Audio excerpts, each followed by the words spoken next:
The message arrived at 3 in the morning, Earth Standard Time. Ambassador Elena Vasquez was already awake. Sleep had become a stranger to her over the past 3 years, ever since the Kreth Dominion had begun burning human colonies along the border. She had learned to function on coffee, determination, and cold fury hidden behind diplomatic smiles. She read the summons twice. Then, she read it a third time, just to make sure she understood it correctly. The Council of 12 Species was demanding humanity's presence at peace negotiations. Not requesting, not inviting, demanding. Elena set down her tablet and walked to the window of her office in Geneva. The city glittered below her, rebuilt after the orbital strike that had killed 60,000 people 7 years ago. The Kreth had called it a warning shot. The Council had called it regrettable, but understandable given human provocation. Human provocation. They had existed. That was their crime. They had spread too fast, colonized too many worlds, bred too quickly. The older species of the galaxy looked at humanity and saw weeds growing in their garden. Now they wanted peace. Or rather, they wanted surrender, with a prettier name. Elena picked up her communicator and called Commander David Okonkwo, her chief military advisor. He answered on the second ring, his dark face appearing on the screen with alert eyes despite the hour. "You saw it," she said. "It was not a question. I saw it. The Council wants us at Galactic Concord Station in 6 days. They've already written the terms. Did you see them?" "I did."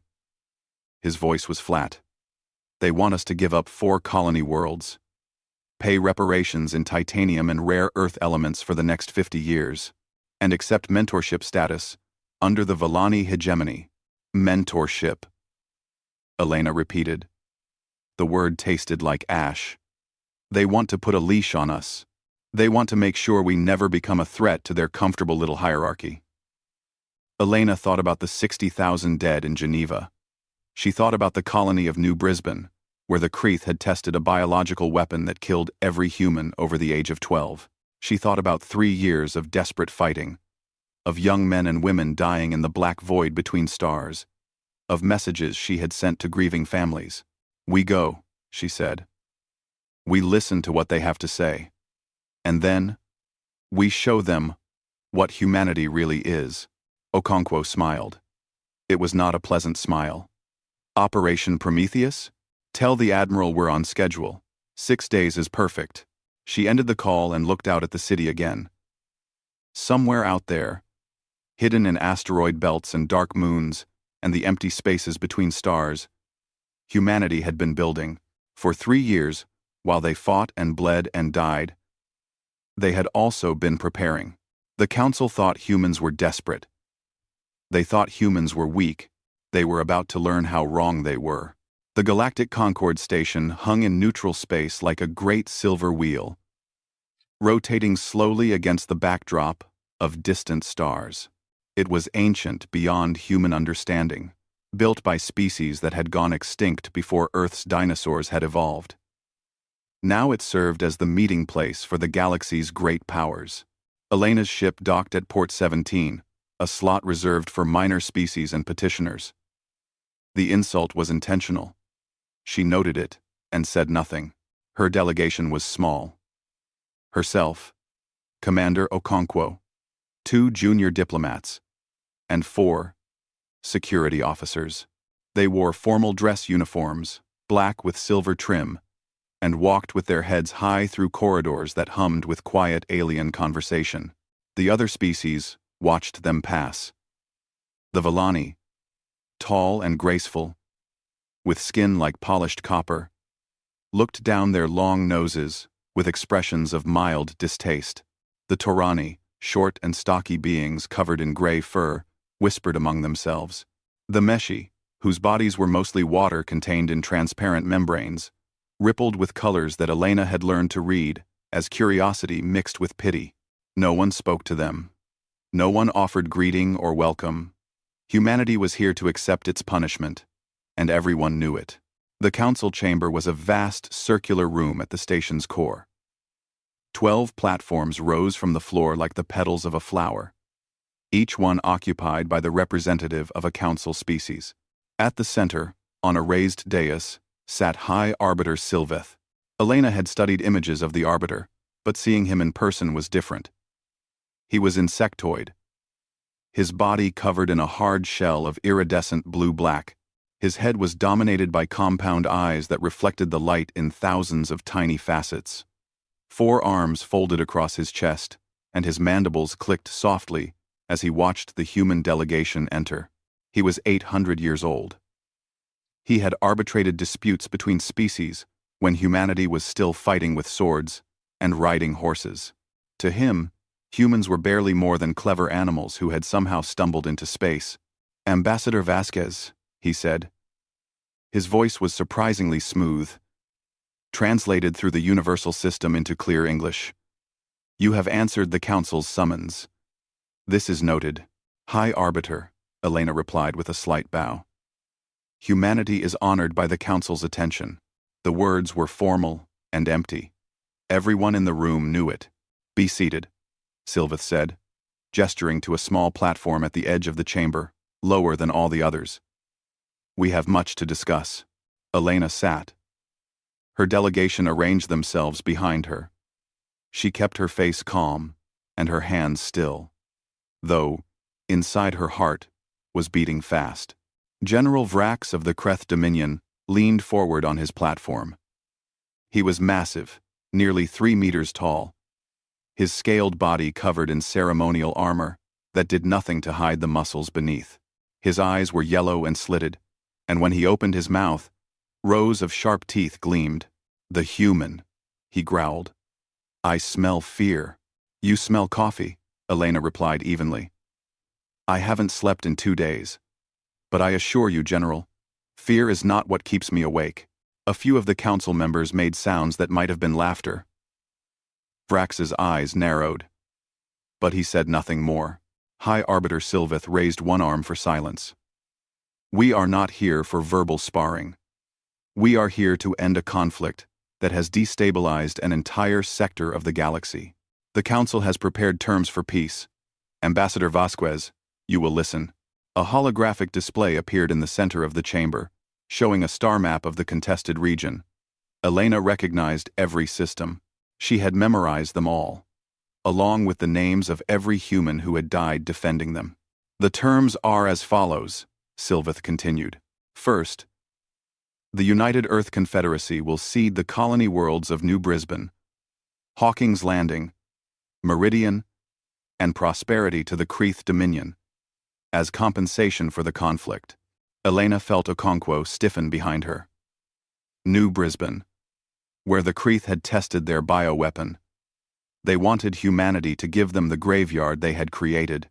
"Second," the Arbiter went on, "the United Earth Confederacy will pay reparations to the Kreth Dominion in the form of refined titanium and rare earth elements. The amount will be determined by a council committee, payable over a period of 50 standard years. 50 years. 2 generations of humanity, working to pay for the privilege of being attacked.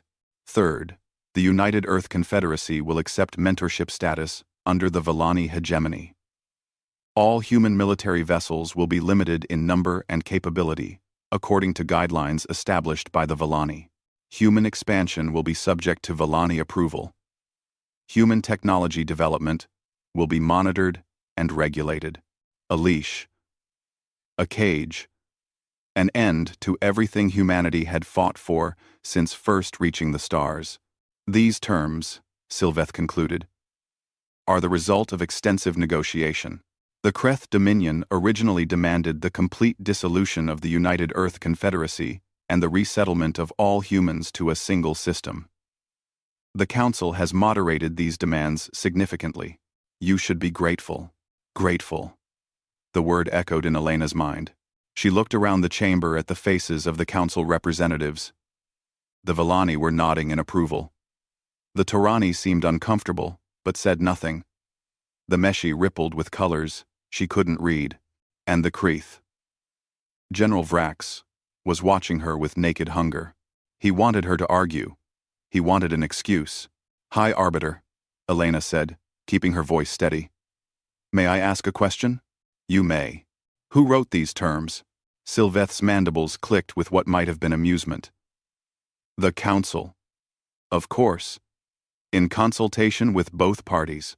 Both parties, Elena repeated. But I see no human representative among your council. I received no communication asking for human input on these negotiations. The first I learned of these terms was when I read them on my ship an hour ago.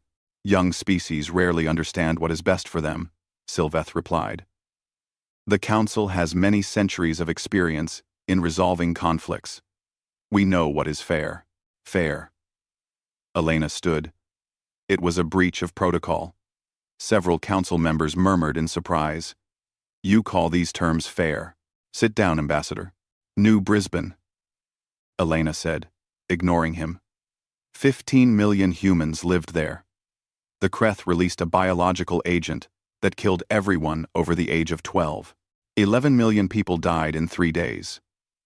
The survivors, children all of them, were evacuated on ships that were hunted by Kreth fighters the entire way.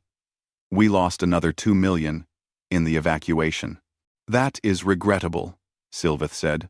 But war is, you want us to give that world to the Kreth. To the people who murdered 13 million of us. As compensation. Elena's voice did not waver. And you call this fair? General Vrax laughed. It was an ugly sound. Your dead are your own fault, human. If you had surrendered when you should have, they would still be alive. If you had stayed in your own little corner of space instead of spreading like a disease. General, Sylveth interrupted, that is enough. No. Vrax snarled. It is not enough.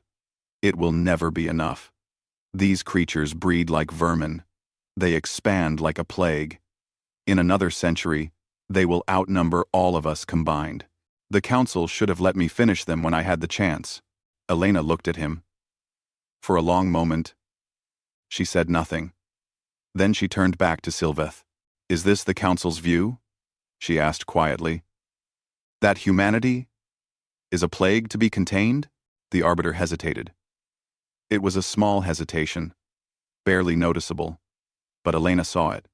She saw the flicker of agreement in his compound eyes before he spoke. The Council believes that younger species require guidance, he said carefully. Humanity has expanded rapidly. Perhaps too rapidly. These terms are designed to ensure stability for all species. Stability, Elena said. She looked around the chamber one more time. She saw the Villani and their elegant contempt. She saw the Torani, who avoided her eyes. She saw the Kreth general, with his teeth and his hunger. And she saw the High Arbiter, 800 years old, who saw humanity as weeds to be trimmed. High Arbiter, she said, I request a recess.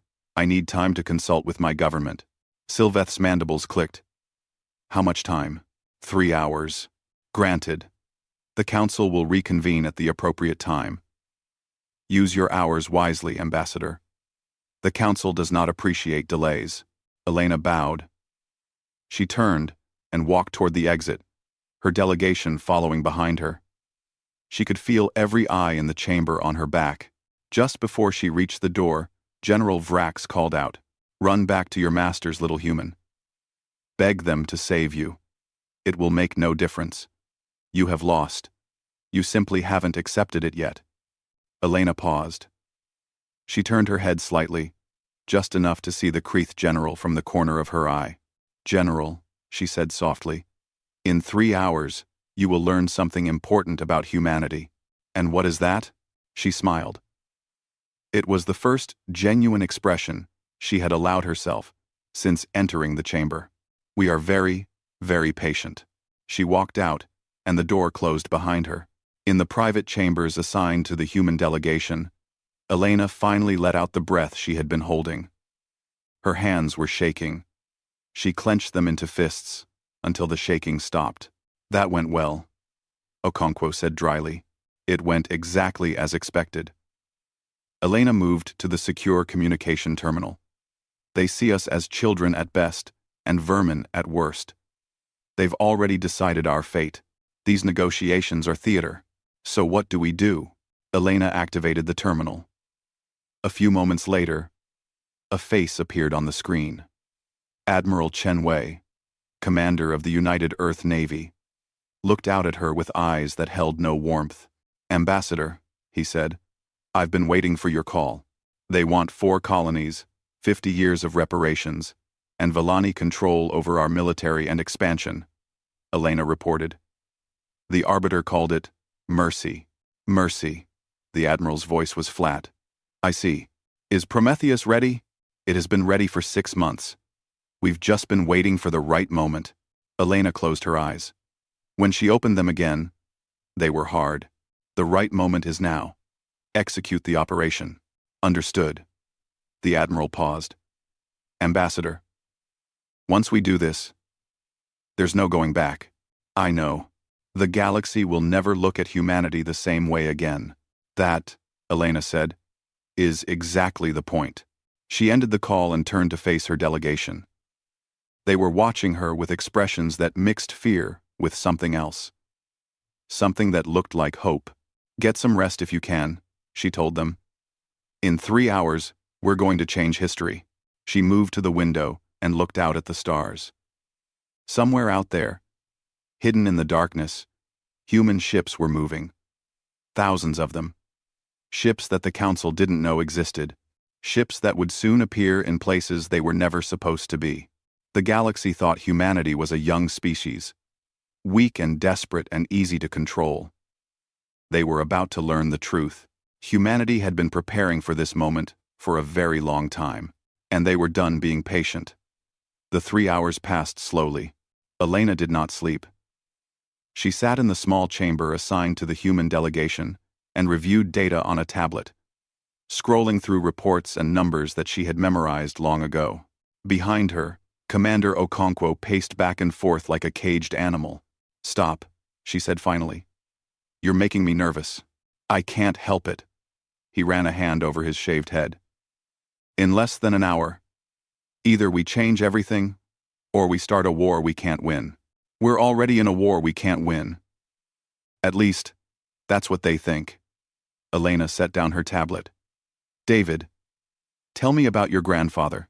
Okonkwo blinked at the sudden change of subject. "My grandfather? Why? Humor me." He sighed and stopped pacing. "He was a soldier. Fought in the African Union Defense Force before the unification. He used to tell me stories about the old days, before we reached the stars, about how Africa was always underestimated, how the great powers would come and take what they wanted, assuming the people there were too weak or too primitive to stop them."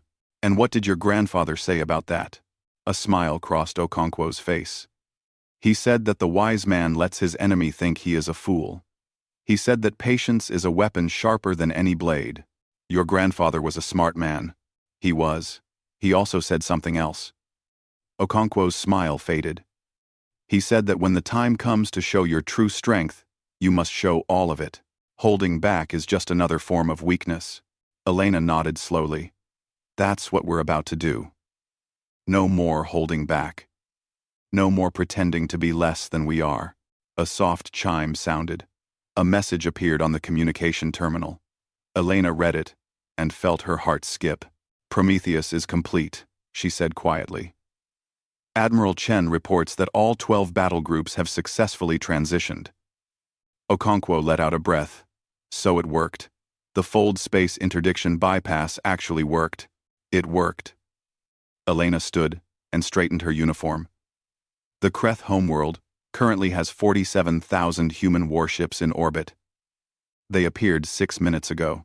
Our ships have taken defensive positions but have made no hostile moves. 47,000. Okonkwo shook his head in disbelief. "When I first heard the numbers from the shipyards, I thought it was a mistake." "It wasn't a mistake. It was the plan." Elena looked at her reflection in the dark window. "For 3 years, the Council thought we were fighting for survival. They saw our border fleets getting pushed back. They saw our colonies burning. They saw exactly what we wanted them to see. A desperate young species barely holding on. Yes. And while they watched that show, we were building. Hidden shipyards in asteroid belts. Factory stations in the gas giants of uninhabited systems. Mining operations in the dark space between stars where no one ever looks. She turned to face him. We're not the weak little species they think we are, David. We haven't been for a long time. Why didn't we fight back sooner? Why let so many people die? It was the question Elena had asked herself every night for 3 years. The question that kept her awake. The question that she knew would haunt her until the day she died. Because if we had fought back with our full strength immediately, the Council would have united against us. 12 species. All of them older and more established than us. We would have been crushed. She paused. But if we appeared weak, if we appeared desperate, they would underestimate us. They would write their unfair treaties and make their arrogant demands, convinced that we had no choice but to accept. And then we show them the truth. And then we show them the truth. Not in a battle, but at a negotiating table. With 47,000 ships as our argument. Elena's eyes were hard. We needed them to be confident. We needed them to feel safe in their superiority. Only then could we prove, beyond any doubt, that they were wrong. Another chime. This one was the summons to return to the council chamber. It's time, Elena said. She gathered her tablet and walked toward the door. Are you ready? Okonkwo fell into step beside her. I've been ready for 3 years. The walk back to the council chamber felt different. Elena noticed the other species watching them with the same dismissive curiosity as before. But now she saw it differently. They looked at her delegation and saw a defeated enemy coming to accept surrender. They had no idea what was about to happen. The doors to the chamber opened. Elena walked in with her head high and her steps steady. She crossed to the small platform, assigned to humanity, and stood before it. She did not sit down. High Arbiter Sylveth's compound eyes fixed on her. Ambassador Vasquez, you have consulted with your government? I have. And you are prepared to accept the Council's terms? I am prepared to respond to them. A ripple of confusion passed through the chamber. Sylveth's mandibles clicked. Respond? The terms are not a proposal. Ambassador. They are the Council's decision. Your only choice is acceptance. I understand that is what you believe. Elena looked around the chamber, meeting every eye that would meet hers. I am here to correct that misunderstanding. General Vrax leaned forward on his platform, his yellow eyes gleaming. The human speaks of misunderstanding. Perhaps she doesn't understand the position she is in. Perhaps she needs a demonstration. No, General. You are the one who needs a demonstration. Elena's voice was calm and clear. The United Earth Confederacy rejects the Council's terms. All of them. General. General. Silence fell over the chamber. It was not the silence of shock. It was the silence before a storm. Sylveth spoke carefully. Ambassador, perhaps you do not fully grasp the situation. The Kreeth Dominion has been winning this war. Your fleets are depleted. Your colonies are falling. You have no position from which to negotiate. You are correct that the Kreeth have been winning the border war, Elena agreed. But the border war was not the real war. Explain yourself. Elena activated her tablet. A holographic display appeared in the center of the chamber, replacing the star map that had been there before. It showed a star system that every being in the room recognized immediately, the Kreeth home system, and surrounding the Kreeth homeworld, arranged in perfect defensive formations, were ships. Human ships. Thousands upon thousands of them. The chamber erupted. General Vrax roared and lunged to his feet. Lies! This is a fabrication! Check your own sensor networks, General. Elena's voice cut through the chaos like a blade. Check the reports from your homeworld. This image is 6 minutes old. As we speak, 47,000 human warships are maintaining position around your planet. The Kreeth general was already communicating frantically with his aides. Other council members were doing the same. The Villani representative had turned a shade of pale copper that Elena suspected meant terror. The Torani were speaking rapidly among themselves in their own language. High Arbiter Sylveth raised all four of his arms. Silence. The chamber slowly quieted. Sylveth's compound eyes were fixed on Elena with an intensity that might have frightened her an hour ago. Now it just made her feel tired. "Explain," he said. "How is this possible? 3 years ago, when the Kreth first attacked our colonies, we had a choice," Elena replied. "We could commit everything to the border war and try to hold the line. Or we could accept losses in the short term while preparing for something much larger." She gestured, and the display changed. Now it showed dozens of locations scattered across the galaxy. Asteroid belts, moons of gas giants, dark regions between star systems, hidden shipyards, she continued, factory stations, mining operations. "We built them in places no one would think to look, because no one expected us to look there. The Council and the Kreth were watching our border fleets. They weren't watching the dark." "Impossible," one of the Villani said. "The industrial capacity required. The resources. Humanity has 40 worlds," Elena said. 28 billion people. And when we set our minds to something, we build fast. Very fast. Your intelligence services saw what they expected to see. A desperate young species fighting above its weight. They never considered that we might be fighting below it. General Vrax had finished communicating with his homeworld. His scales had gone from dark green to almost white. When he spoke, his voice was hoarse. "The reports are confirmed. Human ships, thousands of them. They appeared without warning. Our defensive grids never detected their approach. Because we didn't approach," Elena said. "We transitioned directly through fold space." The chamber went absolutely silent. Fold space interdiction was the foundation of Council power. It was the technology that allowed them to control the galaxy. Any species that threatened them could be cut off from faster-than-light travel, trapped in normal space where their ships would take decades to cross distances that others covered in hours. It was supposed to be unbreakable. "That's impossible," Sylveth said, but his voice had lost its certainty. "Fold space interdiction has been secure for 10,000 years. No species has ever bypassed it. Until now," Elena met his gaze steadily. "I won't explain how we did it. That's our secret to keep. But I will tell you what it means." She gestured, and the display changed again. Now it showed the entire galaxy, with human positions marked in blue. They were everywhere. Not just around the Kreth homeworld, but spread throughout Council space. As of 6 hours ago, we deployed battle groups to 12 strategic locations. The Kreth homeworld, the Villani core systems, the Council's main communication hubs, the central shipyards of 7 Council species. Elena's voice was hard. "We can appear anywhere we want, whenever we want, regardless of your interdiction fields.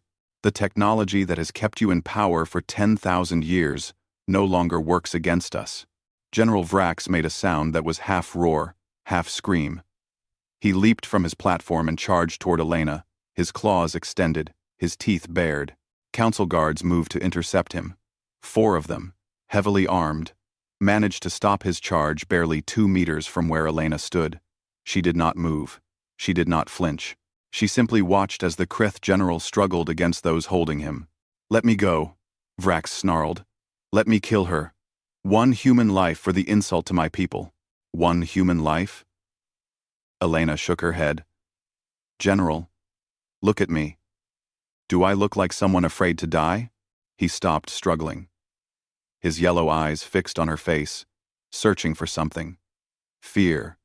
Desperation. Anything that would give him power over her.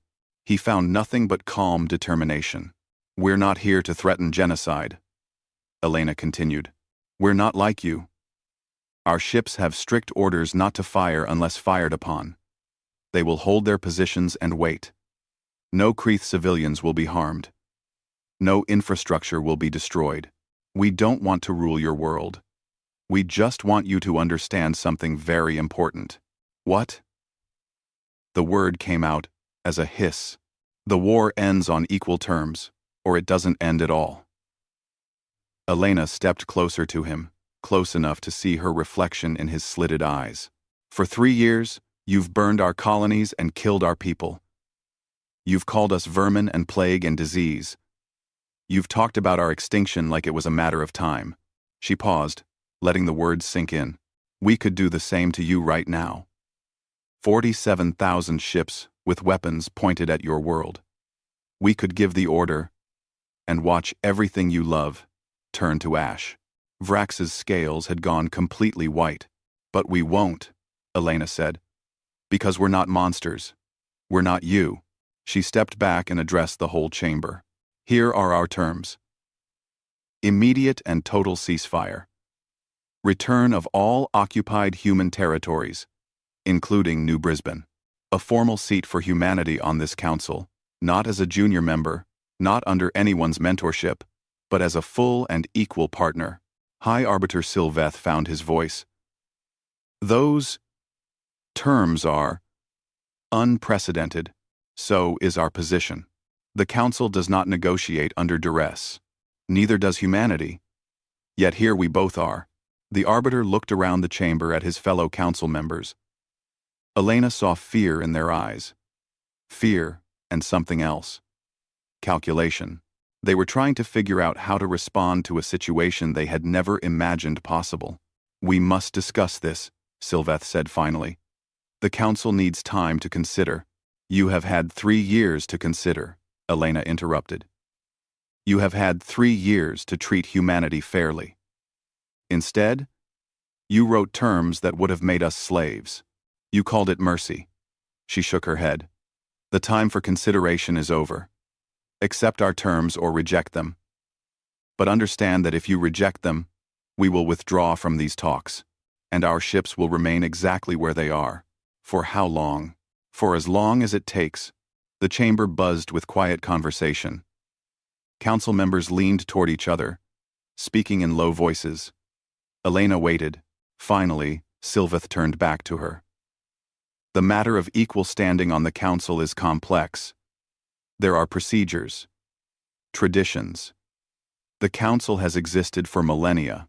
I don't care about your traditions. Elena's voice was flat. I care about my people. I care about the 13 million dead on New Brisbane. I care about every colony you let the Creeth burn while you watched and did nothing. We attempted to mediate. You attempted to manage us, to control us, to keep us in our place. She shook her head. We're done being managed. We're done being controlled. Either you accept us as equals, or we go our own way. Those are your only options. Sylveth was silent for a long moment. His compound eyes reflected the light of the holographic display, where human ships still surrounded the Creeth homeworld. You ask too much, he said at last. Elena gathered her tablet. She turned and walked toward the door. Ambassador, Sylveth called. You cannot simply leave. Elena paused at the threshold. She did not turn around. Watch us. If you walk out now, there will be consequences. Now she did turn.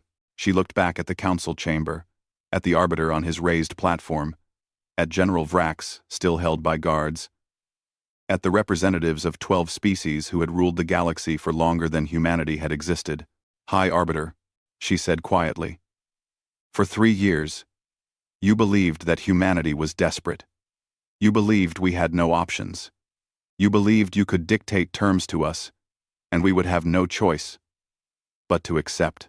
She paused. You were wrong about all of it. And the longer you refuse to accept that, the worse your situation becomes. She turned away. Thanks for watching. End quote.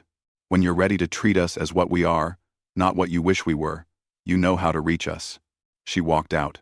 The doors closed behind her, and in the council chamber, surrounded by chaos and confusion and fear, High Arbiter Sylveth slowly began to realize the magnitude of his mistake. The corridor outside the council chamber was empty. Elena walked in silence, her footsteps echoing against the ancient walls. Behind her, Commander Okonkwo and the rest of the delegation followed. No one spoke. The weight of what they had just done pressed down on all of them. They had done it. They had actually done it. Humanity had walked away from the most powerful political body in the known galaxy. And now they would see what happened next. They were halfway back to their quarters when Okonkwo spoke. "Ambassador, we have company." Elena looked up. 3 figures were approaching from a side corridor. She recognized them immediately. The Torani delegation. Short, stocky beings covered in gray fur, with wide eyes and careful movements. The lead Torani was Ambassador Keth, a veteran diplomat whom Elena had met once before, years ago, at a minor trade conference. He raised one hand, in a gesture of peace. "Ambassador Vasquez," he said. His voice was soft and cautious. "May we speak?" Elena stopped walking. "Now?" The council session just ended. 18. That is precisely why we must speak now. Keth looked around nervously. "Not here. Your quarters. Please." Elena studied him for a moment. The Torani were not a powerful species by council standards. They had been members for thousands of years, but had never held significant influence. They kept their heads down and stayed out of trouble. Why would they want to talk now? "Very well," she said. "Follow me." In the human quarters, Keth dismissed his own aides and asked if the conversation could be private. Elena sent her junior diplomats to another room, but kept Okonkwo with her. Some conversations required witnesses. "Thank you," Keth said. He sat down heavily on one of the chairs, his fur rippling with colors that Elena had learned meant anxiety. "What I am about to say must not be repeated. If the council learns of this conversation, my species will face severe consequences." "I understand." "No, I don't think you do." Keth leaned forward. "Ambassador, what you did in there. I have served on the council for 60 years. I have never seen anything like it."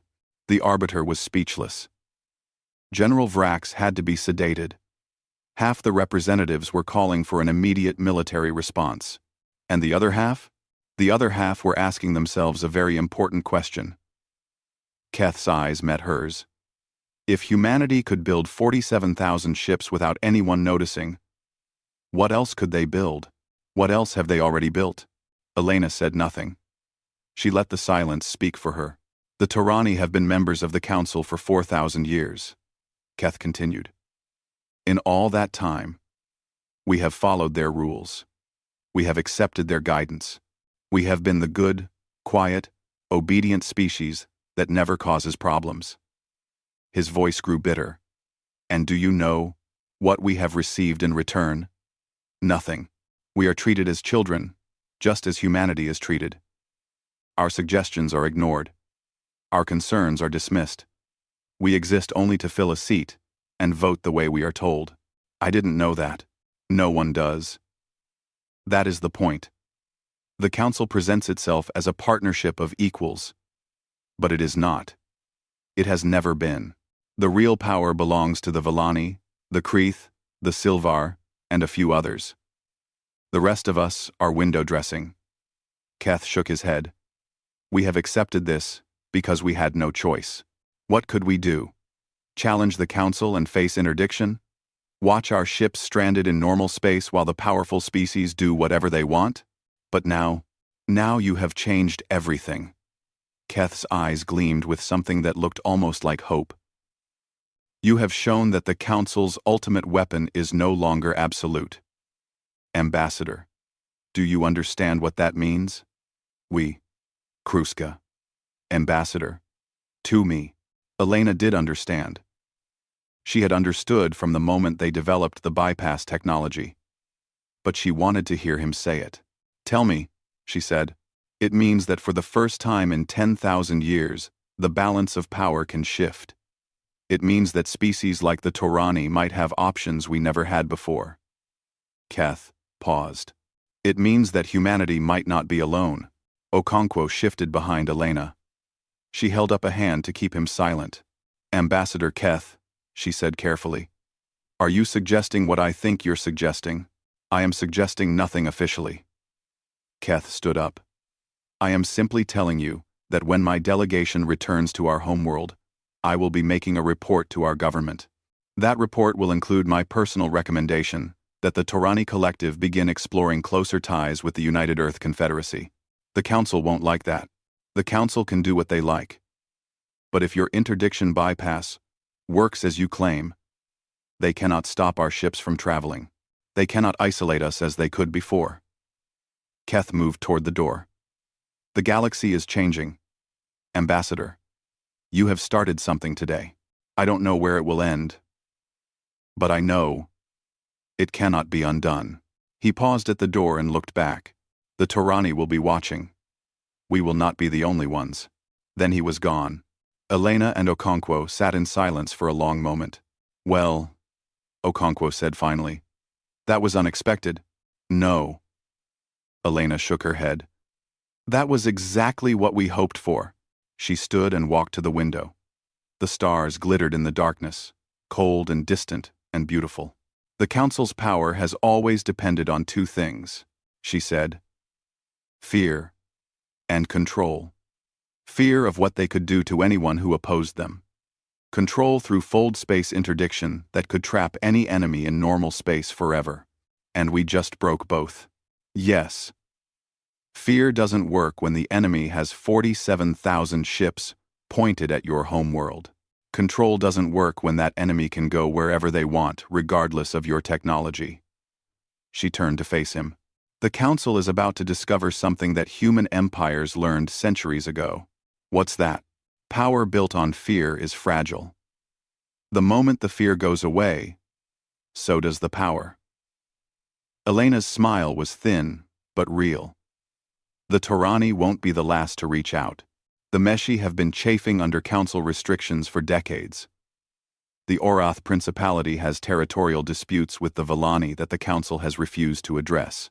A dozen other species have grievances they've been too afraid to voice. So this isn't just about humanity anymore. It was never just about humanity. We were the spark, but the fuel has been building for centuries. She moved back to her chair and sat down. The question now is what the Council does next. As if on cue, a message appeared on the communication terminal. Elena read it and raised an eyebrow. Speaking of the Council, she said, the Arbiter has requested a private meeting. Just him and me. No aides, no witnesses. That's a terrible idea. Probably. She stood up again. But I'm going to accept it anyway. Ambassador, David, if he wanted to kill me, he could do it whether I accept this meeting or not. He's not requesting a private audience to threaten me. He wants to talk without the other Council members watching. She headed for the door. This is the Arbiter, trying to figure out how to save his position. I want to see how far he's willing to go. My other Council members. The meeting took place in a small chamber near the station's core. It was clearly designed for private conversations.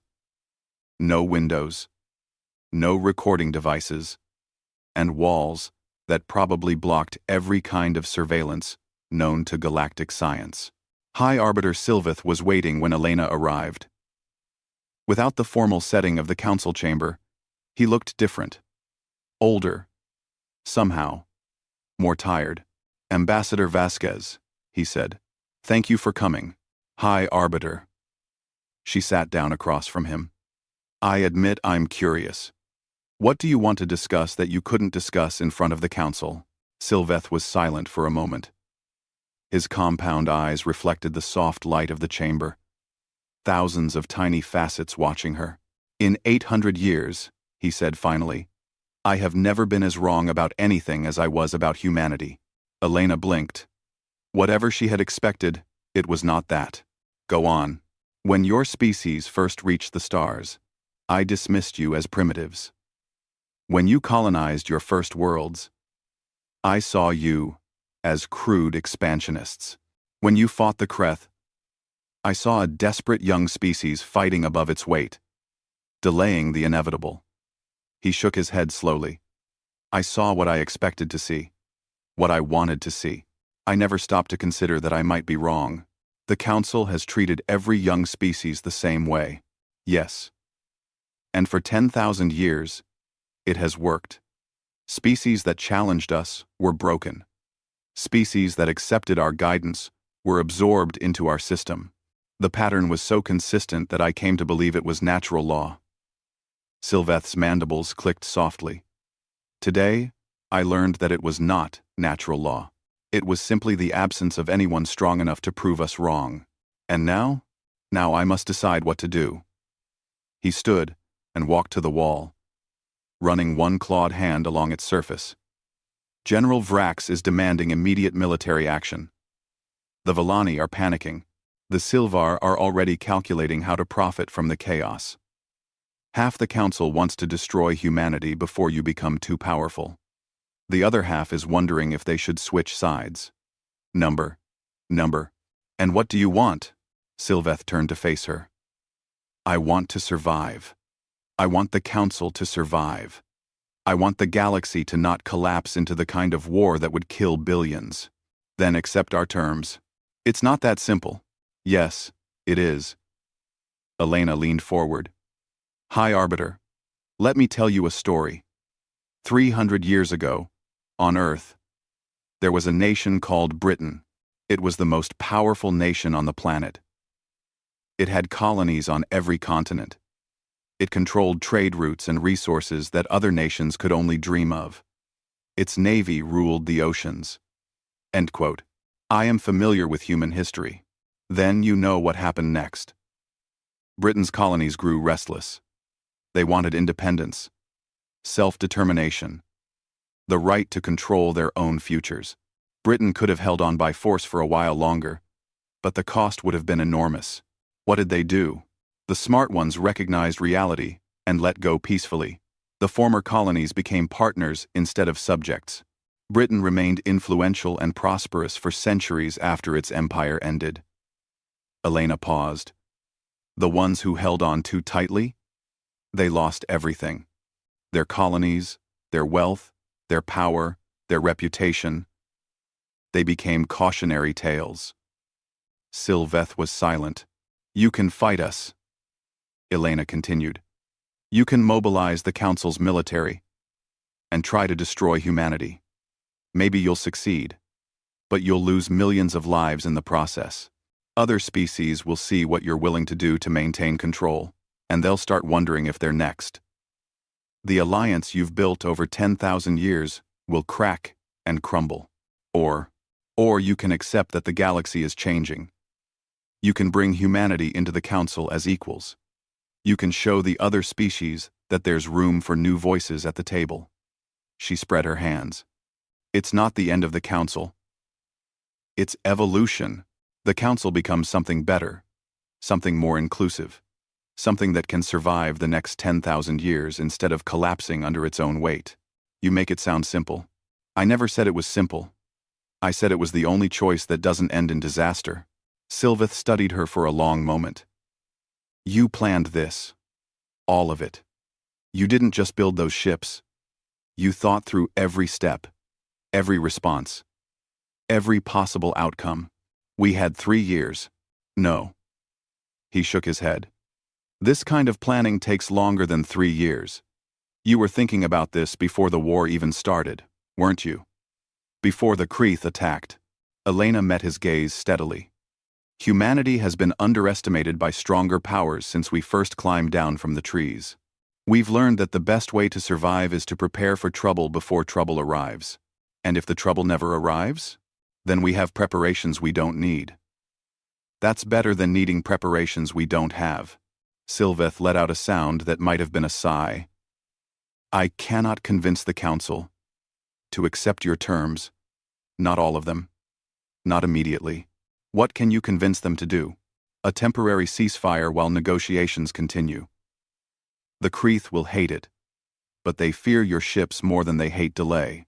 Preliminary discussions about expanding the Council to include new members, with humanity as the first candidate. He paused. It would take time. Months. Perhaps years. But it would be a path forward. That's not enough. It is what I can offer. Elena stood. Then we have nothing more to discuss. Ambassador, please. Sylveth raised a hand. I am trying to find a solution. No. You're trying to delay. You're hoping that if you stretch this out long enough, something will change. Our technology will fail. Our people will lose patience. Some other crisis will distract us. She shook her head. It won't work. Then what do you want from me? I want you to go back to the council and tell them the truth. Tell them that the galaxy has changed. Tell them that humanity is not going to accept a slow process of maybe someday being treated fairly. Tell them that they have a choice. Embrace change now, or watch everything they've built fall apart. She walked to the door and paused. High Arbiter, in the history I told you about, the nations that survived were the ones that recognized reality and adapted. The ones that didn't. She shrugged. They became history lessons for other people's children. Is that a threat? No, it's an observation. She opened the door. We're leaving the station. Our ships will remain in position around the Kreth homeworld and the other locations. When the Council is ready to give us a real answer, not a delay tactic, you know how to reach us. She walked out, leaving the High Arbiter alone with his thoughts. 3 hours later, the human delegation boarded their ship and departed from Galactic Concord Station. They left behind a council in chaos. An arbiter who was questioning everything he believed, and a galaxy that would never be the same. Elena stood at the window of her ship as the station grew smaller in the distance. Somewhere out there, 47,000 human warships waited in silent readiness. Somewhere else, species like the Tyranni were having quiet conversations about the future. It wasn't over. It was barely beginning. There would be more negotiations, more conflicts, more moments where everything hung in the balance. But for the first time in human history, they were not negotiating from weakness. They were not begging for scraps from the Council's table. They were standing as equals, demanding to be treated as equals, and backing up those demands with the power to enforce them. Elena thought about all the people who had died to bring them to this moment. The colonists on New Brisbane, the soldiers on the border, the civilians in Geneva, and a dozen other cities that had been scarred by Kreth attacks. She couldn't bring them back. She couldn't undo the pain and the loss. But she could make sure their deaths meant something. She could build a future where humanity would never be dismissed as children again. Ambassador. Okonkwo appeared beside her. Message from Admiral Chen. He wants to know if the operation was successful. Elena looked at the stars. So many of them. So much space. Still to explore. Still to settle. Still to make their own. Tell him yes, she said. Tell him the operation was successful. And tell him to prepare for Phase 2. Phase 2?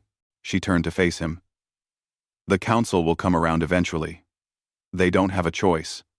But in the meantime, we need to build alliances with the species who want to support us. The Tyranni, the Meshi, the Oroth, anyone else who's tired of being treated as second-class members of their own galaxy. You want to build a rival power block. I want to build a coalition of equals. Something the Council has never been and never will be. She smiled, and for the first time in days, there was real warmth in it. The galaxy is changing, David. We started the change. Now, we need to guide it. Okonkwo nodded slowly. And if the Council tries to stop us? Elena's smile faded. Then they'll learn what happens when you underestimate humanity. She turned back to the window. The stars were waiting. The Council chamber had never been so quiet. High Arbiter Sylveth stood at the center of the room, surrounded by the empty platforms of the other Council members. The session had ended hours ago, but he had remained behind. He needed time to think, time to understand how everything had gone so wrong. For 10,000 years, the Council had maintained order in the galaxy. They had arbitrated disputes. They had guided younger species. They had prevented wars that might have destroyed civilizations. And in all that time, they had never faced a challenge like this. Humanity. Such a young species. Such a brief history. They had only been in space for 5 centuries. A mere heartbeat compared to the ages the Council races had existed. How had they accomplished so much? in so little time. The doors opened behind him. Sylveth did not turn around. "I wondered how long it would take you to come," he said. Villani Ambassador Tethris walked into the chamber. She was tall and elegant, her copper skin gleaming in the soft light. The Villani were the oldest members of the council, the founders of the alliance that had shaped galactic politics for millennia. Tethris herself was nearly as old as Sylveth, and just as experienced in the ways of power. "You spoke with the human ambassador privately," she said. "I did. And what did you learn?" Sylveth finally turned to face her. "I learned that we have made a terrible mistake." Tethris's expression did not change. "Elaborate." "We underestimated them.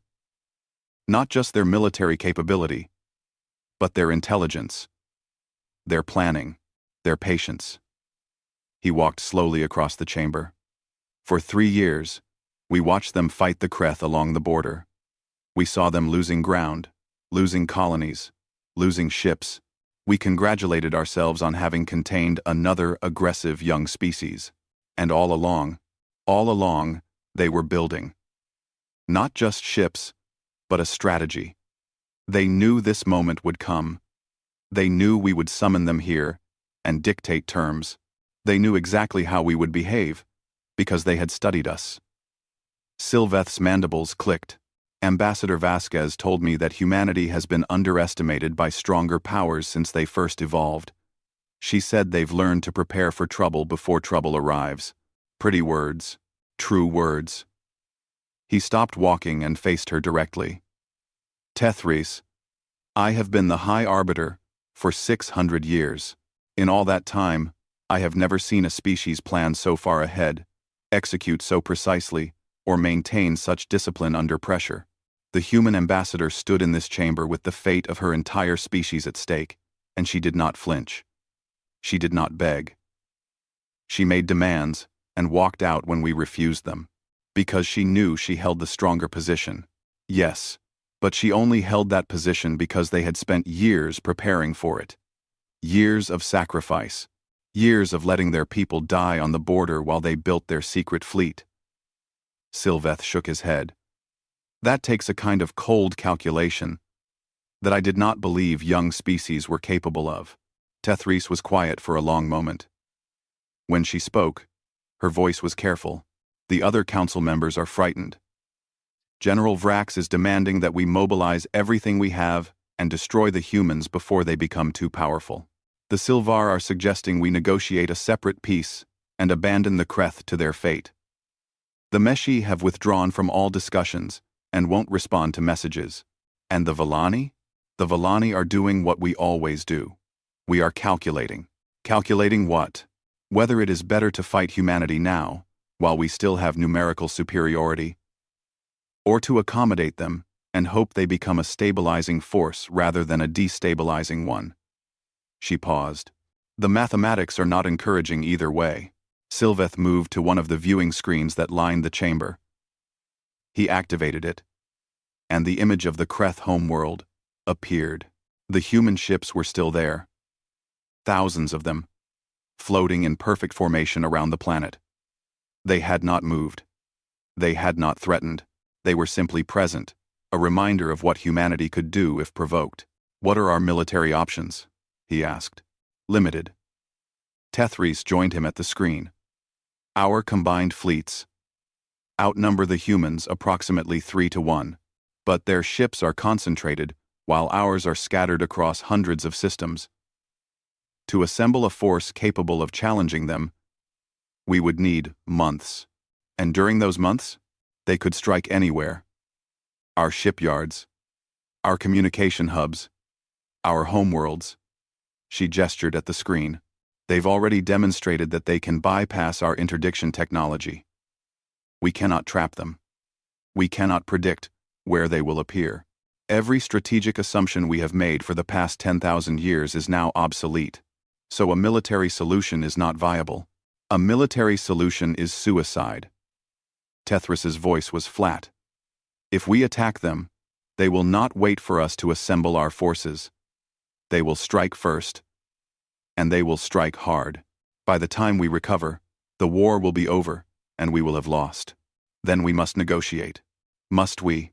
Tethris turned to face him. There is another option. Which is? We accept their terms. All of them. We give them a seat on the council. Equal standing. Everything they asked for. She paused.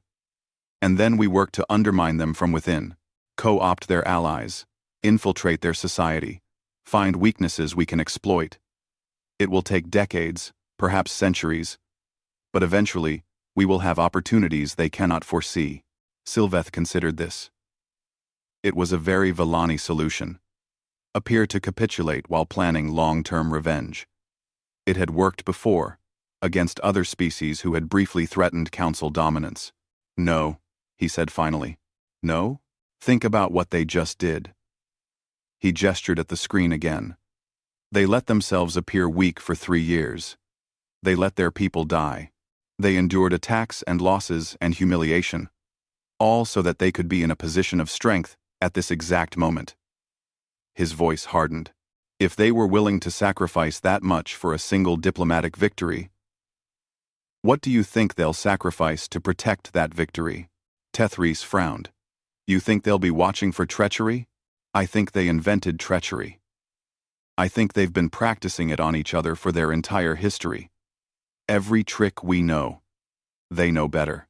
Every scheme we devise, they've probably already considered and planned countermeasures for. Sylveth shook his head. We cannot outmaneuver them. We cannot outplan them. Our only options are to fight them and lose, or to genuinely accept them as equals, and hope they're sincere about wanting partnership rather than domination. That's a significant gamble. Yes. But it's the only gamble that doesn't end with the council destroyed. 17. The doors opened again. This time it was a Torani aide, small and nervous-looking. High Arbiter, the aide said. Developments. What kind of developments? The Torani Collective has announced that they are opening direct diplomatic channels with the United Earth Confederacy. They are not leaving the council, but they are establishing independent relations. The aide swallowed. The Meshi Combine has made a similar announcement, and the Oreth Principality has issued a formal statement supporting human membership on the council. Sylveth closed his eyes. So it was beginning. How many? He asked quietly. How many species have made similar statements? As of the last hour? 7. But more are expected. 7. 7 species breaking ranks, reaching out to humanity, positioning themselves for a future where the Council was no longer the only power in the galaxy, and the humans had only left the station a few hours ago. This is not just about military power, Sylveth murmured. This is about the idea of humanity. The idea that the Council can be challenged, that the old order can change. An idea can be more dangerous than any fleet, Tethris agreed. You cannot shoot an idea. You cannot blockade it. You can only answer it with a better idea, or watch it spread. Then we need a better idea. Do we have one? Sylveth thought about his conversation with Ambassador Vasquez. He thought about the history she had told him, about the human nation that had learned to let go of its colonies and survived, while others had held on too tightly and been destroyed. Perhaps, he said slowly. Perhaps we do. 2 days later, the Council held an emergency session. All 12 members were present, either in person or by holographic projection. The chamber crackled with tension. General Vrax spoke first, as everyone knew he would. The Kreth Dominion demands action, he growled. Human warships surround our homeworld. Our civilians live in fear. Our honor has been insulted beyond measure. The Council must respond with force, or the Dominion will take matters into its own hands. Take matters into your own hands? The Silvar representative, a being of crystalline structure that refracted light in rainbow patterns, made a sound like breaking glass. You would attack 47,000 warships with your local defense forces? That is not courage. That is stupidity. The Silvar know nothing of courage. The Silvar know basic mathematics. 300 ships against 47,000 is not a battle. It is a massacre. Enough. Sylveth raised his arms for silence. We are not here to insult each other. We are here to decide the future of the Council. The future of the Council is clear, said the Villani representative. We either maintain our authority, or we lose it. The humans have challenged us. If we back down, every young species in the galaxy will see us as weak. They already see us as weak. This came from the Torani ambassador, who had been silent until now. Heads turned toward him. Our authority was based on fold space interdiction. The humans have broken it. Whether we admit it publicly or not, everyone knows that the ultimate threat we held over them is gone. The Torani forget their place, Vrax snarled. No, General. The Torani remember it. We have been in our place for 4,000 years. We have been quiet and obedient and useful. Ambassador Keth stood. A rare breach of protocol. And we have watched the Council dismiss species after species as children and primitives and juveniles, never stopping to wonder if those species might grow up. What is your point? My point is that humanity has grown up. They have done it faster than any species in galactic history, but they have done it nonetheless. And now we must decide. Do we treat them as the adults they have proven themselves to be? Or do we continue pretending they are children and suffer the consequences? Silence fell over the chamber. Sylveth watched the faces of the Council members. He saw fear, anger, calculation, and something else. Doubt. For the first time in their long lives, the masters of the galaxy were doubting themselves. The Torani have already made their choice, Vrax said. You have opened diplomatic channels with the humans behind our backs. We have. As have the Meshi, the Orath, and 4 other species. More will follow. Keth sat back down. The question is, whether the Council will lead this change, or be swept away by it. Sylveth stood. The chamber fell silent. I have thought carefully about our situation, he said. I have consulted with Ambassador Tethris and others. I have reviewed our military options, our political options, and our historical precedents, and I have come to a conclusion. He paused, looking around the chamber. We were wrong about humanity. We were wrong to dismiss them. We were wrong to let the Kreth attack them without consequence. We were wrong to summon them here and present terms that treated them as a conquered people when they were nothing of the sort. High Arbiter, Vrax began. I am not finished. Sylveth's voice was sharp. For 10,000 years, the Council has maintained order by controlling younger species. We told ourselves it was for their own good. We told ourselves they needed our guidance. But the truth is simpler and uglier. We controlled them because we could. Because it was easier than treating them as equals. Because we were afraid of what they might become if we let them grow. He walked to the center of the chamber. Humanity has shown us what they can become. Not monsters. Not conquerors. Not the ravaging horde that General Vrax fears. They have 47,000 ships pointed at the Kreth homeworld, and they have not fired a single shot. They want a seat at this table, not the destruction of everything we've built. And you believe them? The Sylvar representative's voice was skeptical. I believe they are intelligent enough to know that destroying the Council would create chaos that would hurt them as much as anyone. I believe they want stability and partnership, not war and domination. Sylveth paused. And I believe that if we refuse them, if we force them into a corner, we will discover that their patience has limits. We will discover what humanity is truly capable of when they have no other options. So what do you propose? Tethris asked. I propose that we accept their terms. All of them. Immediate ceasefire, return of occupied territories, full membership on the Council with equal voting rights. He raised a hand to silence the objections. I know this is difficult. I know it feels like surrender. But it is not surrender. It is recognition of reality. And if they betray us? Vrax demanded. If they use their new position to undermine us, to turn the younger species against us, to destroy everything we've built, then we will have lost nothing we weren't already losing. Sylveth gestured at the chamber around them. Look at us. 7 species have already broken ranks. More will follow. The Council is fracturing, General, and it will continue to fracture whether we accept the humans or not. The only question is whether we fracture into chaos or whether we manage the transition to something new. He turned to address the full Council. I call for a vote. Full acceptance of humanity's terms. Full membership on the Council of 12, which will become the Council of 13. A new era of partnership between older and younger species, not dominance and control. The chamber was silent. Then Ambassador Keth spoke. The Torani vote yes. The Meshi vote yes, came another voice. One by one, the representatives spoke. The Orath, the smaller species who had always been marginalized. Species who saw in humanity's rise an opportunity for their own advancement. Then the larger powers. The Silvar, calculating as always, voted yes, better to bend than to break. The Villani, after a long pause, voted yes as well. Finally, only General Vrax remained. The Kreth vote no, he said. His voice was hard and cold. We will not forget this humiliation. We will not forgive.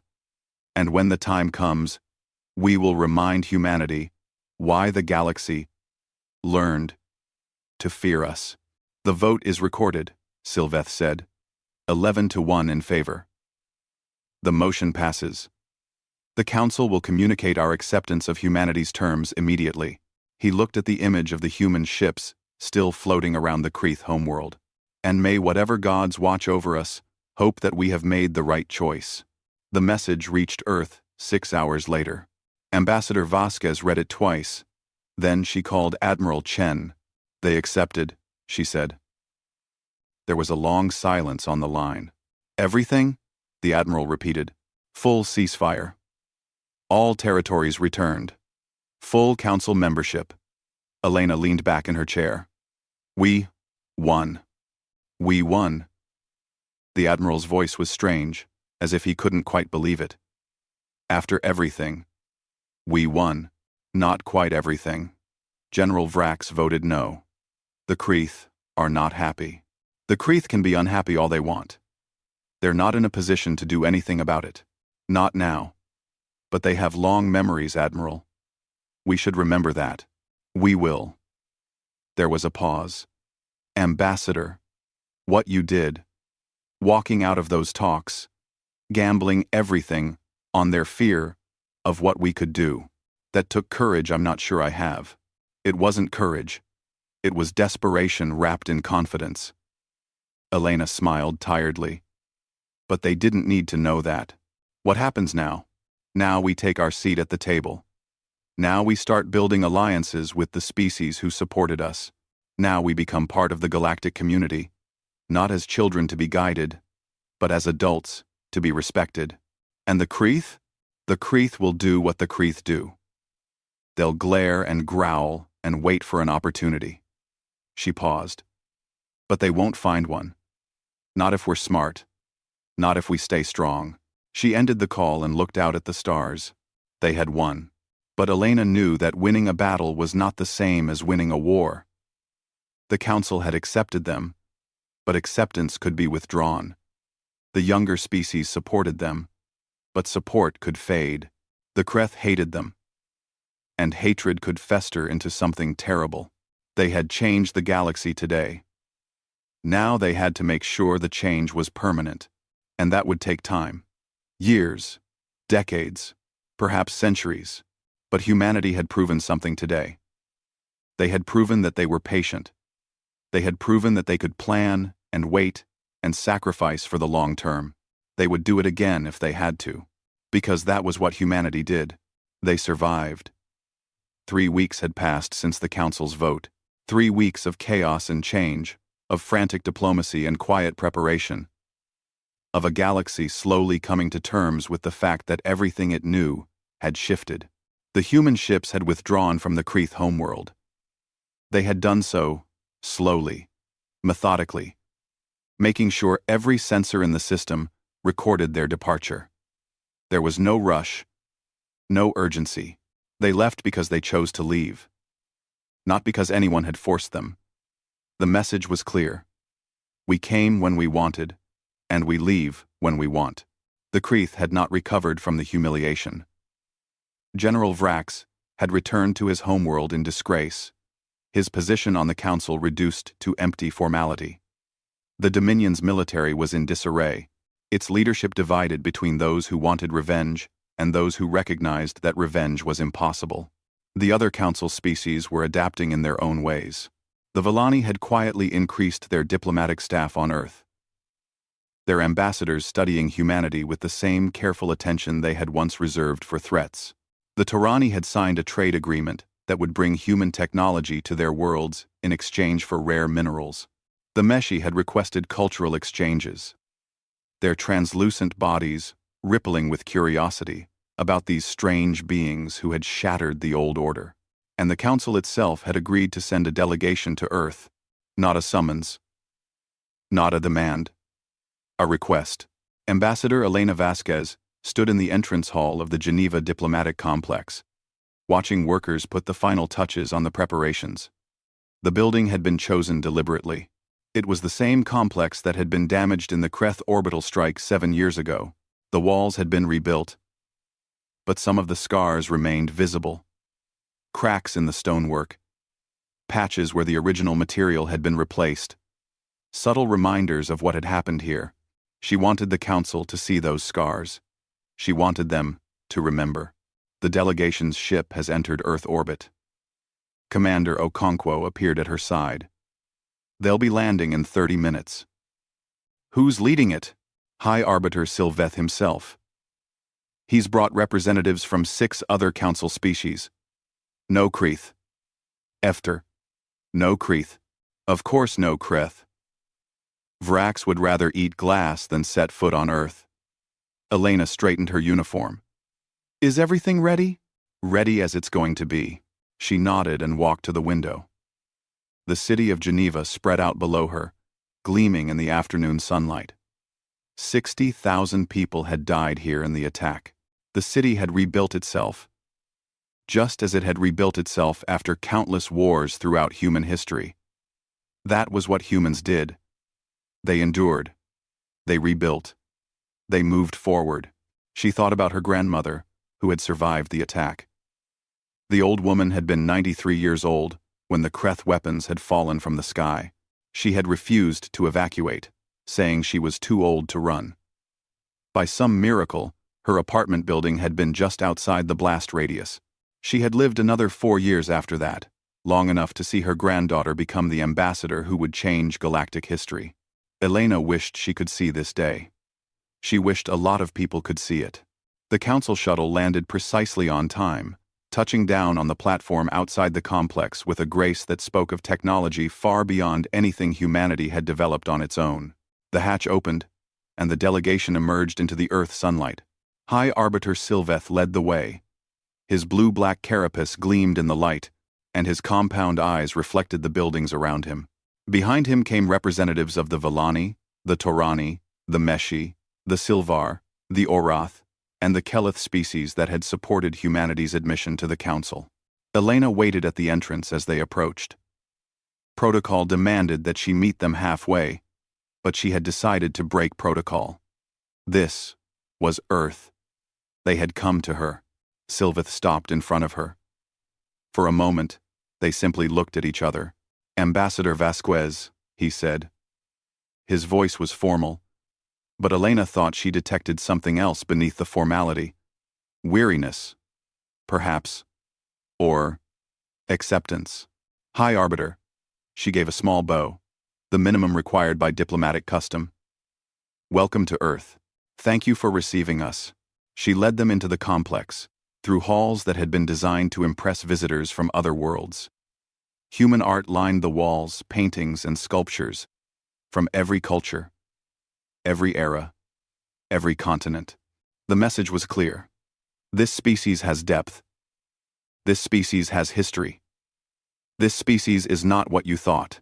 They entered the main conference room, a circular chamber with a high ceiling and wide windows that let in the afternoon light.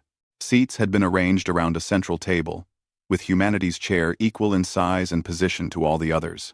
Once everyone was seated, Sylveth spoke.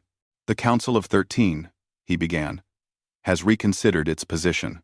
Elena kept her face neutral. "Go on. We offer full cessation of hostilities with the Kreth Dominion, to be formalized in a treaty signed by all parties. We offer recognition of all human territorial claims, including the worlds that were occupied during the conflict. And we offer a permanent seat on the Council, with full voting rights and equal standing." "The Council of 13, then?" "Yes." Sylveth paused. "You have won, Ambassador. Surely you know that. You do not need me to say it." "No. But I think we both need to acknowledge what happened, and why." Elena leaned forward. "You could have offered this 3 weeks ago. We could have offered it years ago, when your first ambassador petitioned for membership. We refused because we believed younger species needed guidance. We told ourselves it was for your benefit." He made a sound that might have been a sigh. "We were wrong." Yes, you were.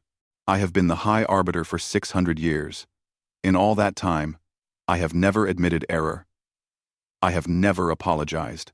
I have never questioned the fundamental assumptions of Council governance." His compound eyes met hers. "I am questioning them now." Elena studied him. She saw something she had not expected to see. Genuine regret. Not just political calculation. Not just tactical surrender. Something deeper. "Tell me," she said, "what do you see when you look at humanity now?" Sylveth was silent for a long moment. "I see a species that frightens me," he said finally. "Not your ships. Not your technology.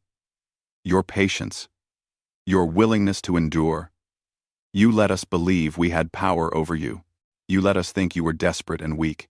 And all along, you were building the means to prove us wrong. That frightens you? It terrifies me. Because I cannot predict what else you might be building. What other plans you have that will only become visible when you choose to reveal them." He spread his forearms in a gesture that might have meant helplessness. "I have spent centuries believing I understood how the galaxy works. You have shown me that I understood nothing." Elena considered her response carefully. This was a moment that would be recorded in history books. The words she chose now would shape how future generations understood this meeting. "High Arbiter," she said. "Let me tell you what I see. When I look at the Council, please, I see an institution that has maintained peace in this galaxy for 10,000 years. I see species who learned to work together despite their differences. I see a framework that, for all its flaws, has prevented the kind of total war that might have destroyed everyone." She paused. "I don't want to tear that down." "I never did." "Then what do you want?" "I want a seat at the table. Not because humanity wants to dominate the galaxy, but because we deserve to have a voice in our own future. We're not children. We're not primitives. We're a species that has earned the right to be heard. You have certainly earned that right." "Yes, but that's not enough anymore." Elena stood and walked to the window. Outside, the city of Geneva continued its daily life. Millions of people going about their business, unaware of the conversation happening in this room. We want more than just a seat. We want the Council to become what it has always claimed to be. A true partnership of equals. Not just humanity. All species. The Torani, who have been marginalized for millennia. The Meshi, who have been ignored. Everyone who has been told to sit down and be quiet while the powerful species made decisions for them. That is a significant change. It's the change that will save the Council. She turned to face him. "High Arbiter, the old way is dying. The Torani reached out to us because they were tired of being dismissed. The Meshi supported us because they wanted something better. A dozen other species are questioning why they should follow leaders who treated them as inferiors. And if the Council resists this change, then it will fracture. Not because of humanity, but because the younger species have finally realized they have options." Elena returned to her seat. You can lead this change, or you can be swept away by it. Those are your choices. Sylveth looked at the other members of his delegation. The Torani ambassador gave a small nod. The Villani representative's expression was unreadable, but she did not object. Even the Silvar, who had always been focused on their own advantage, seemed to accept the logic of what Elena was saying. What specifically do you propose? Sylveth asked. Reforms. Gradual but real. More voice for smaller species. Better representation on council committees. An end to the assumption that older means wiser. Elena paused. And a formal acknowledgement that the council made mistakes in how it treated humanity. Not just private recognition. A public statement. You want us to admit we were wrong. Publicly, I want the galaxy to know that the council is capable of recognizing its errors and correcting them. That's not weakness. That's strength. She met his eyes steadily. It's also the only way to rebuild trust with the species who have watched how you treated us. The chamber was silent. Elena could see the calculations happening in Sylveth's mind. The weighing of costs and benefits. The assessment of political risks. Finally, he spoke. The council, he said slowly, acknowledges that it erred in its treatment of humanity. We were blinded by our assumptions about younger species. We failed to recognize human capabilities, human wisdom, and human worth. This failure led to a war that cost millions of lives on both sides. He paused. We regret these failures. We commit to doing better. Elena felt something loosen in her chest. She had not realized how tightly she had been holding herself until that moment. Thank you, High Arbiter. Do not thank me yet. Words are easy. The real test will be whether the Council can change its actions to match its words. He stood. I am old, Ambassador. Older than any human has ever been. I have seen civilizations rise and fall. I have watched species reach for greatness and destroy themselves in the attempt. What have you learned from all those years? That the universe does not care about our plans. It does not reward the righteous or punish the wicked. It simply continues, indifferent to our hopes and fears. He moved toward her, his movements slow but deliberate. But I have also learned that sometimes, rarely, a species comes along that changes the rules. A species that refuses to accept the way things have always been. A species that looks at the universe's indifference and says, we will make our own meaning. He stopped in front of her. Humanity is such a species. You have changed the rules. You have forced us to reconsider everything we believed.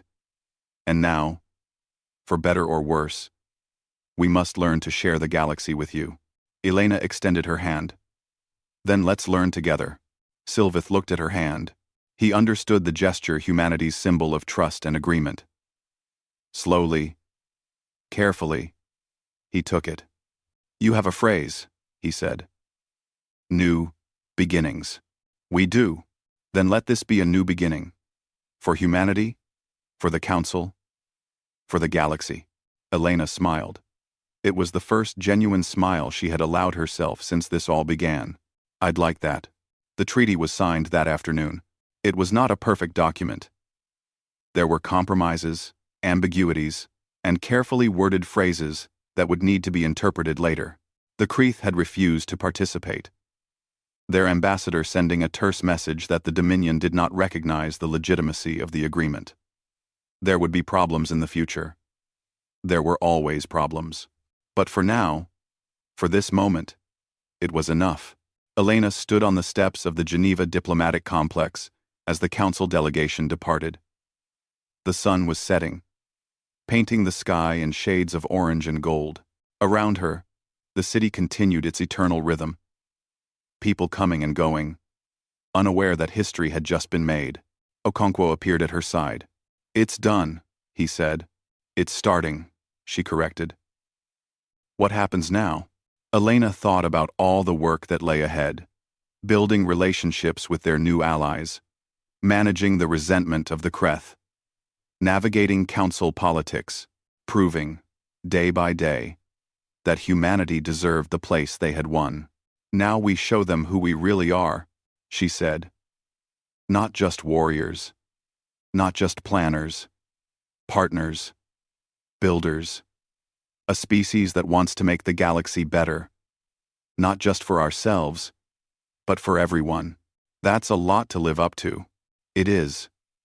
She turned to face him. But we've been living up to impossible standards our entire history. We've faced extinction and survived. We've faced hatred and overcome it. We've faced our own worst impulses and, slowly, painfully, learned to be better. You think we can do it? Elena looked up at the sky, where the first stars were becoming visible. Somewhere out there, human ships patrolled the borders of their territory. Somewhere else, council representatives were reporting back to their governments about what they had seen on Earth. Somewhere beyond all of that, the universe continued in its vast indifference, waiting to see what humanity would do with the opportunity they had won. I think we have to try, she said. Because that's what humanity does. We try. We fail. We try again. We keep going until we succeed, or until there's nothing left. She smiled. And we don't give up. Ever. Okonkwo nodded slowly. I can live with that. Good. She started walking back toward the complex. Because we have a lot of work to do. The council session is next month, and we need to be ready. We need proposals for the reforms we discussed. We need to coordinate with the Torani and Meshi and everyone else who supported us. We need to build something that will last. End quote. You don't rest, do you? Rest is for people who don't have a galaxy to reshape. She glanced back at him. Coming? He laughed and followed her inside. The doors closed behind them, and the complex returned to its usual quiet.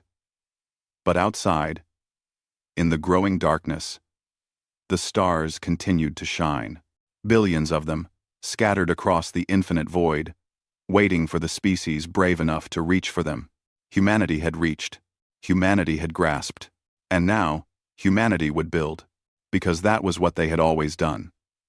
From the first cave paintings to the first cities, from the first ships to the first starships, humanity had looked at the darkness and said, "We will make light."